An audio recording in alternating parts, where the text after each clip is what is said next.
Hello everyone, once again आपका स्वागत है यूबॉर्न एकेडमी में। जैसा कि हम पहले बता चुके हैं कि हम इस चैनल में कक्षा 6 से कक्षा 10 तक की साइंस को पूरी तरह डिकोड करेंगे। क्लास 10th के अंतर्गत साइंस का यह थर्ड चैप्टर चल रहा है जिसका नाम है मेटल एंड नॉन मेटल्स, धातु और अधातु। इससे पहले हम इस चैप्टर के 7 वीडियोज़ देख चुके हैं जिसमें हमने एनसीईआरटी में मोस्टली जो मेटल की जो फिजिकल प्रॉपर्टीज़ थी और जो केमिकल प्रॉपर्टीज हैं, वैसे ही नॉन मेटल की जो फिजिकल प्रॉपर्टीज हैं और जो केमिकल प्रॉपर्टीज हैं उनको डिस्कस किया हुआ है। कैसे मेटल एटम वाटर से रिएक्शन करता है, एसिड से रिएक्शन करता है, तो ये हमने डिफरेंट टाइप्स की रिएक्शन वहाँ पर डिस्कस किया। आज के इस वीडियो में हम मेटल और नॉन मेटल आपस में कैसे रिएक्शन करते हैं तो उसके बारे में चर्चा करेंगे। जिसने चैनल को अभी तक सब्सक्राइब नहीं किया वो सब्सक्राइब कर लें ताकि आपको पूरे वीडियो मिलते रहें। चलिए शुरू करते हैं। Metal and non metals part 8।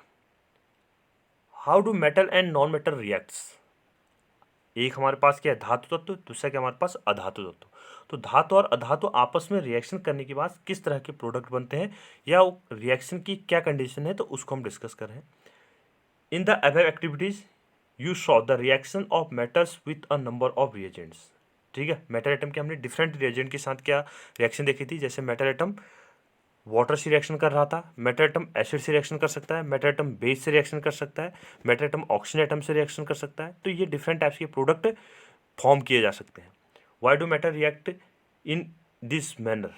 क्यों जो धातु तत्व हैं वो ऐसे रिएक्शन कर रहे हैं। Let's recall what we learn about the electronic configuration of element in class 9th।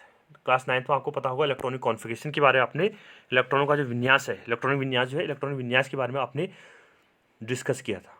याद होगा आपको, ठीक है। ऑक्टेट रूल याद होगा। ऑक्टेट रूल कैसे करते हैं कि आउटरमोस्ट शेल पे कितने इलेक्ट्रॉन होने चाहिए, 8 इलेक्ट्रॉन होने चाहिए, ठीक है। तो उस ढंग से क्या होता है, इलेक्ट्रॉनिक कॉन्फ़िगरेशन को राइट किया जाता है। We learned that noble gases which have a completely filled valence shell show little chemical reactivity। ठीक है, यानी हम जानते हैं कि जो नोबल गैसेज है उनका जो इलेक्ट्रॉनिक शेल है यानी जो वैलेंस शेल है वो वैलेंस शेल में क्या है, कंप्लीट है। वैलेंस शेल क्या है उनका, आउटर शेल पे इलेक्ट्रॉन क्या है, बराबर है। ठीक है, 8 इलेक्ट्रॉन कंप्लीट होंगे। आउटर मोस्ट जो एरिया है, ठीक है, तो उसमें इलेक्ट्रॉन क्या है, पूरे भरे हुए हैं। तो उनकी जो केमिकल रिएक्टिविटी है होती है वो क्या होती है, बहुत ही लिटिल होती है, बहुत ही कम केमिकल रिएक्टिविटी है। We therefore explain the reactivity of elements as a tendency to attain a completely filled valence shell। ठीक है, हम जानते हैं कि कोई भी एलिमेंट है वो रिएक्शन क्यों दिखाता है, क्योंकि उसको क्या चाहिए, स्टेबिलिटी चाहिए। स्टेबिलिटी पाने के लिए क्या करता है, वो केमिकल रिएक्टिविटी को एग्जिबिट करता है, यानी केमिकल रिएक्शन शो करेगा। ठीक है, मान लो आपको आप कहीं पर स्टेबल है, ठीक है, आपको एक अच्छी जॉब मिली है, आपको अच्छा खाना पीना सब कुछ मिल रहा है, अच्छा घर है, तो आप कुछ करना चाहोगे, नहीं करना चाहोगे। इसका मतलब क्या है, आप स्टेबल हैं। अगर आपको खाना नहीं मिल रहा है, ठीक है, या फिर इधर उधर जाने के लिए गाड़ी नहीं है, तो आप क्या करेंगे, थोड़ा सा संघर्ष करोगे, तो रिएक्टिव रहोगे ना, थोड़ा सा एक्टिव रहोगे। तो वैसे ही हमारे पास क्या होता है, जो एलिमेंट है अगर उनके आउटरमोस्ट शेल पे इलेक्ट्रॉन कंप्लीट है तो वो लिटिल एक केमिकल रिएक्टिविटी दिखाएगा। अगर आउटरमोस्ट शेल पे इलेक्ट्रॉन क्या है, कम है, तो वो क्या होंगे, केमिकल रिएक्शन या केमिकल एक्टिविटी क्या करेंगे, एग्जिबिट करेंगे। Let's have a look at the electronic configuration of noble gases and some metals and non metals. ठीक है, अब हमारे पास क्या है, कुछ मेटल और नॉन मेटल है, उनके इलेक्ट्रॉनिक कॉन्फ़िगरेशन को क्या करेंगे, हम यहाँ पर डिस्कस करेंगे। We can see from table 3.3 that a sodium atom has 1 electron in its outermost shell. ठीक है, सोडियम का इलेक्ट्रॉनिक कॉन्फ़िगरेशन कितना होता है, एटॉमिक नंबर कितना है, 11। तो इसको कैसे लिखता हूँ, 2 8 1। ठीक है, तो ये क्या है, इसका इलेक्ट्रॉनिक कॉन्फ़िगरेशन है। ठीक है, तो आउटर मोस्ट शेल पे कितने इलेक्ट्रॉन है, यहाँ पर सोडियम के 1 इलेक्ट्रॉन है। If it lose the electrons from its M shell then its shell should now becomes the outermost and that has a stable octet। ठीक है, कॉन्फ़िगरेशन क्या कहा हमने, 2 8 1 कहा था। अगर ये इससे इलेक्ट्रॉन को लॉस कर देता है तो इसका आउटरमोस्ट शेल पे कितने इलेक्ट्रॉन हो जाएंगे, 8 इलेक्ट्रॉन हो जाएंगे। तो ये अपने आप में क्या माना जाएगा, स्टेबल कॉन्फ़िगरेशन माना जाएगा। The nucleus of this atom still has 11 protons but the number of electrons has become 10। Proton कितने होंगे इसमें, क्योंकि नंबर ऑफ प्रोटॉन इक्वल क्या होता है, number of electron neutral species के लिए। अगर इसने इलेक्ट्रॉन त्याग दिया तो उसके बाद क्या होगा, प्रोटॉन 11 बच जाएंगे जबकि इलेक्ट्रॉन कितने होंगे, 10 होंगे। So there is a net positive charge giving a sodium cation. ठीक है, उसके बाद क्या होगा, सोडियम ने इलेक्ट्रॉन को लॉस किया, माइनस इलेक्ट्रॉन कर दिया हमने, तो सोडियम पर कैसा चार्ज आ जाएगा, प्लस चार्ज। सोडियम पर कैसा चार्ज आ जाएगा, प्लस चार्ज। तो इलेक्ट्रॉन क्या किया, इसने लॉस किया। ठीक है, तो 11 इलेक्ट्रॉन में से कितने हो जाएंगे, 10 electron. On the other hand chlorine has 17 electron in outermost shell and required 1 more electron to complete its octet. Chlorine की बात करेंगे तो Cl कितना होता है 2 8 7, ऑटोमोशियल में कितने इलेक्ट्रॉन है 7 इलेक्ट्रॉन। तो इसको क्या चाहिए 1 इलेक्ट्रॉन चाहिए। तो 1 इलेक्ट्रॉन किसने सोडियम जो इलेक्ट्रॉन लॉस किया वो क्या कर देगा क्लोरीन ले लेगा और अपने ऑटोमोशियल को क्या कर देगा कंप्लीट कर देगा। ठीक है, तो ये क्या होता है हमारे पास इस तरह से कोई भी जो मेटल एटम है या नॉन मेटल एटम है वो आपस में क्या करते हैं रिएक्ट करते हैं। Electronic configuration of some element. ठीक है, यहाँ पर हमें कुछ एलिमेंट के इलेक्ट्रॉनिक कॉन्फ़िगरेशन दिया गया है। सबसे पहले नोबल गैसेस का इलेक्ट्रॉनिक कॉन्फ़िगरेशन दिया है यहाँ पर इसी को, जैसे एनसीईआरटी में टेबल भरी थी तो हमने उसको एज इट इज वैसे ही लिखा हुआ है। हीलियम, हीलियम का एटॉमिक नंबर कितना है 2, तो इसका number of electrons in shell में कितने होंगे 2। उसके बाद नियॉन, ठीक है 10 है तो इसका कॉन्फ़िगरेशन क्या लिखेंगे हम 2 8। फिर उसके बाद क्या है ऑर्गन, तो ऑर्गन का क्या होगा 18, तो 2 8 8। तो इस ढंग से क्या होगा इसका इलेक्ट्रॉनिक कॉन्फ़िगरेशन। मेटल एटम का इलेक्ट्रॉनिक कॉन्फ़िगरेशन की बात कर लेते हैं हम। सबसे पहले हमारे पास क्या है सोडियम मेटल हमने यहाँ पर लिखा हुआ है तो 11, तो इसको लिखेंगे तो क्या लिखेंगे 2 8 1 2 8 1, ये इसका इलेक्ट्रॉनिक कॉन्फ़िगरेशन होगा।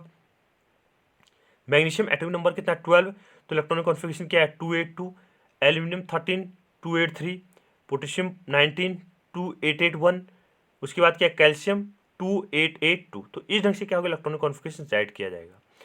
नॉन मेटल की बात करें तो हमारे पास सबसे पहले हमने यहाँ पर नाइट्रोजन ले रखा है, नाइट्रोजन का 7 है तो इलेक्ट्रॉनिक कॉन्फ़िगरेशन क्या बनेगा 25। उसके बाद ऑक्सीजन 8 एटॉमिक नंबर है तो 26 बन जाएगा इसका इलेक्ट्रॉनिक कॉन्फ़िगरेशन। ठीक है, तो 26 ऑक्सीजन का हो जाएगा। फ्लोरीन कितना है 9, तो इसका इलेक्ट्रॉनिक कॉन्फ़िगरेशन क्या बनेगा 27। फॉस्फोरस 15 एटॉमिक नंबर तो 285। ठीक है, तो ये इस ढंग से सल्फर हो गया और क्लोरीन हो जाएगा। तो ये क्या है इनका इलेक्ट्रॉनिक कॉन्फ़िगरेशन हमने यहाँ पर राइट किया हुआ है। ठीक है, तो ऑटोमोबाइल में किसके इसके कितने इलेक्ट्रॉन है 2 इलेक्ट्रॉन, इसमें कितना है 8। ठीक है, इसकी बात करें तो इसमें 1 है। यहाँ पर फॉस्फोरस की बात करते हैं तो इसका ऑटोमोबाइल में 5 इलेक्ट्रॉन है। क्लोरीन की बात करें तो ऑटोमोबाइल में कितने हैं 7 इलेक्ट्रॉन है। तो ये क्या है इसके ऑटोमोबाइल में कितने इलेक्ट्रॉन प्रेजेंट है तो उसके हिसाब से इसको राइट किया गया। तो ये इसका इलेक्ट्रॉनिक कॉन्फ़िगरेशन है। इसके अलावा बाद में अगर आप हायर क्लास में जाओगे तो वहाँ पर SPDF के बारे में भी पढ़ोगे। ठीक है, तो S में 2 इलेक्ट्रॉन आते हैं, P में 6 इलेक्ट्रॉन आते हैं, D में 10 इलेक्ट्रॉन आते हैं, F में 32 इलेक्ट्रॉन आते हैं। तो इस ढंग से इलेक्ट्रॉनिक कॉन्फ़िगरेशन क्या होगा आप राइट करेंगे SPDF के फॉर्म में। If sodium and chlorine were to react, ठीक है पिछला स्टेटमेंट ये वाला इसी को हम कंटिन्यू कर रहे हैं। ठीक है, कैसे इलेक्ट्रॉन को लॉस कर रहा है और कैसे क्लोरीन गेट कर रहा है। If sodium and chlorine were to react the electron loss to sodium could be taken up by chlorine. ठीक है, सोडियम क्या करेगा इलेक्ट्रॉन को लॉस करेगा और उसको किसके द्वारा क्लोरीन के द्वारा एक्सेप्ट किया जाएगा।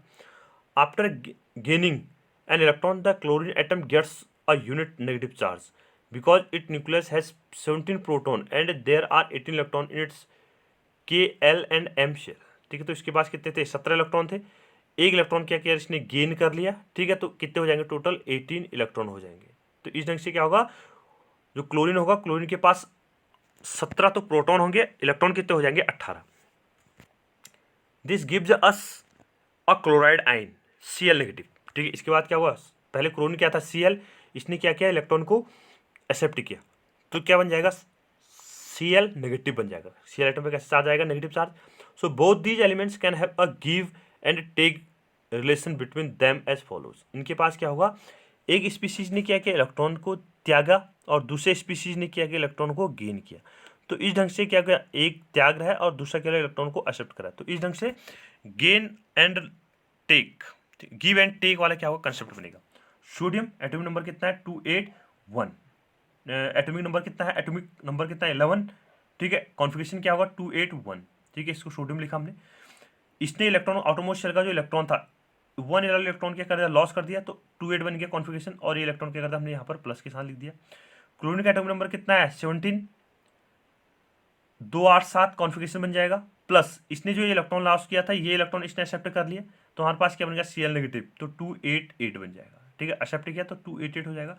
तो इस ढंग से क्या होगा हमारे पास दोनों का जो ऑक्टेट था वो ऑक्टेट क्या हो जाएगा कंप्लीट हो जाएगा। ठीक है, सोडियम कितना बन जाएगा 28 और इसके नजदीक जो नोबल गैस है नियॉन उसका इलेक्ट्रॉनिक कॉन्फ़िगरेशन क्या कर लिया इसने एक्वायर कर लिया।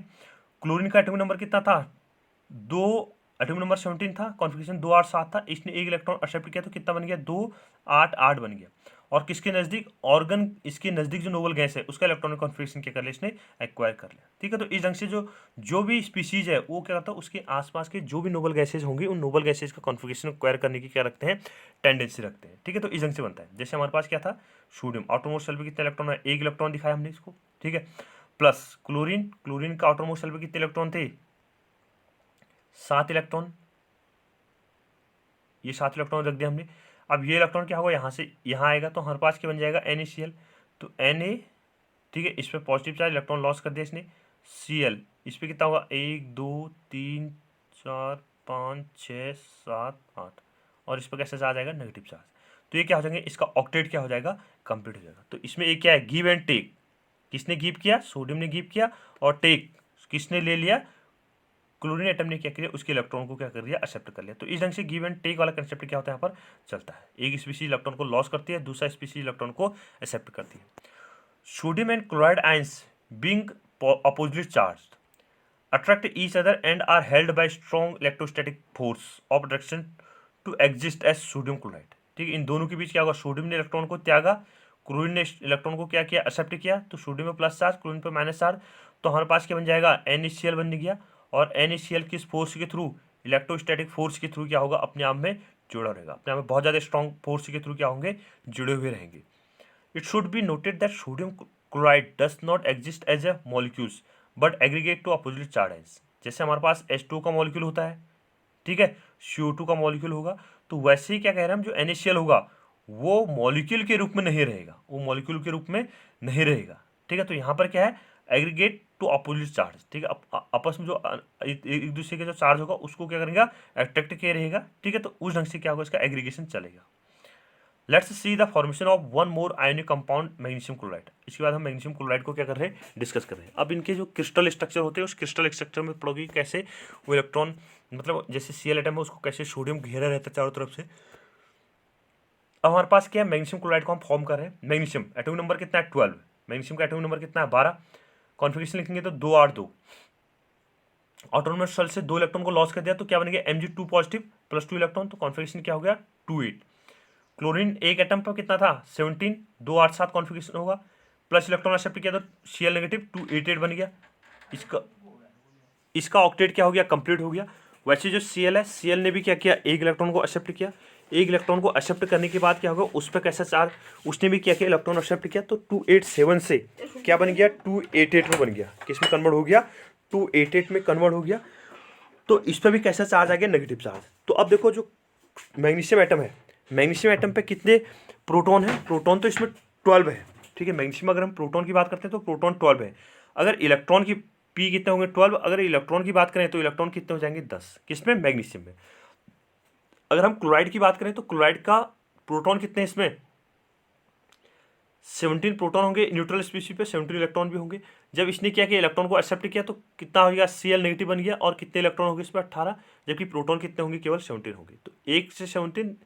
अब देखो मैग्नीशियम ने 2 इलेक्ट्रॉन को लॉस किया, क्लोरीन क्या करता है, एक एटम 1 इलेक्ट्रॉन गेन करेगा और दूसरा एटम भी क्या करेगा, 1 इलेक्ट्रॉन गेन करेगा। तो इस ढंग से क्या बनेगा, हमारे पास मैग्नीशियम का क्लोराइड बनेगा। ठीक है, जैसे हम इसको दिखा देते हैं, Mg 1 इलेक्ट्रॉन ये दिखाया हमने, 1 इलेक्ट्रॉन ये दिखाया, Cl 1 2 3 4 5 6 7, तो ये इलेक्ट्रॉन यहाँ पहुँच गया।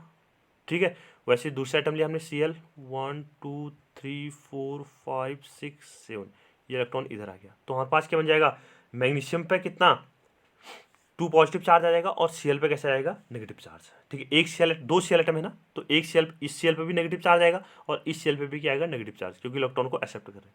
तो इस ढंग से क्या होगा, हमारे पास मैग्नीशियम का क्लोराइड फॉर्म किया जाएगा। ठीक है, एक स्पीशीज पे पॉजिटिव चार्ज, मेटल एटम पर कैसा चार्ज आएगा, पॉजिटिव, और जो नॉन मेटल एटम होगा यानी जो क्लोराइड आयन होगा उस क्लोराइड आयन पर कैसा चार्ज होगा, नेगेटिव चार्ज। तो इस ढंग से क्या होगा, हमारे पास सोडियम क्लोराइड, मैग्नीशियम क्लोराइड या एल्यूमिनियम क्लोराइड क्या किए जाएंगे, फॉर्म किए जाएंगे। ठीक है, तो इस ढंग से हमने इसको देखा। The compound formed in this manner by the transfer of electrons from a metal to a non-metal are known as ionic compounds और electrovalent compounds। इस स्पीशीज में क्या हुआ था, एक ने क्या किया, इलेक्ट्रॉन को लॉस किया, दूसरे ने क्या किया, इलेक्ट्रॉन को गेन किया। जैसे हम मैग्नीशियम क्लोराइड की बात करें तो मैग्नीशियम ने क्या किया, इलेक्ट्रॉन को लॉस किया, और क्लोराइड ने क्या, इलेक्ट्रॉन को एक्सेप्ट किया। तो इस ढंग से एक स्पीशीज ने इलेक्ट्रॉन डोनेट किया, एक स्पीशीज ने इलेक्ट्रॉन को एक्सेप्ट किया, तो दोनों में क्या हो गया, चार्ज आ गया। एक में पॉजिटिव चार्ज, एक में क्या होगा, नेगेटिव चार्ज। पॉजिटिव और नेगेटिव चार्ज होगा तो इसका मतलब ये कौन से कंपाउंड कहलाएंगे, आयोनिक कंपाउंड कहलाएंगे। आयन आ गया ना इसमें, मैग्नीशियम एक कटायन था और जो क्लोराइड आयन था वो क्या था हमारे पास, अनायन था। तो इस ढंग से पॉजिटिव और नेगेटिव चार्ज है तो इन्हें क्या बोलते हैं, आयोनिक कंपाउंड या इलेक्ट्रोवैलेंट कंपाउंड बोलते हैं। इलेक्ट्रोवैलेंट भी किसकी बेस पे, जैसे उनमें क्या हो गया, चार्ज हो गया, ठीक है, इलेक्ट्रिक कंडक्टिविटी फ्लो होती है ना, तो चार्ज की बेस पे कंडक्टिविटी फ्लो होती है, तो उसकी बेस पे पॉजिटिव और नेगेटिव चार्ज होने की बेस पे इसको क्या बोलते हैं, इलेक्ट्रोवैलेंट कंपाउंड भी कहते हैं। Can you name the cation and अनायन present in MgCl2। MgCl2 में जो कटायन है और जो अनायन है उसका नाम क्या करना है आपको, राइट करना है। तो इसमें कटायन क्या होगा, Mg2 पॉजिटिव और अनायन क्या होगा, Cl नेगेटिव। ठीक, अनायन क्या हो गया इसमें, Cl, अनायन नेगेटिव चार्ज से मिलने में जाता है कटायन। कटायन क्या होता है, मैग्नीशियम, जिसमें पॉजिटिव चार्ज होता है कटायन होता है और जिसमें नेगेटिव चार्ज होता है उसे क्या बोलता हूँ, अनायन। तो मैग्नीशियम क्लोराइड में Mg क्या होगा, कटायन, और Cl क्या होगा, अनायन। थैंक यू, वीडियो को लाइक कीजिए, शेयर कीजिए।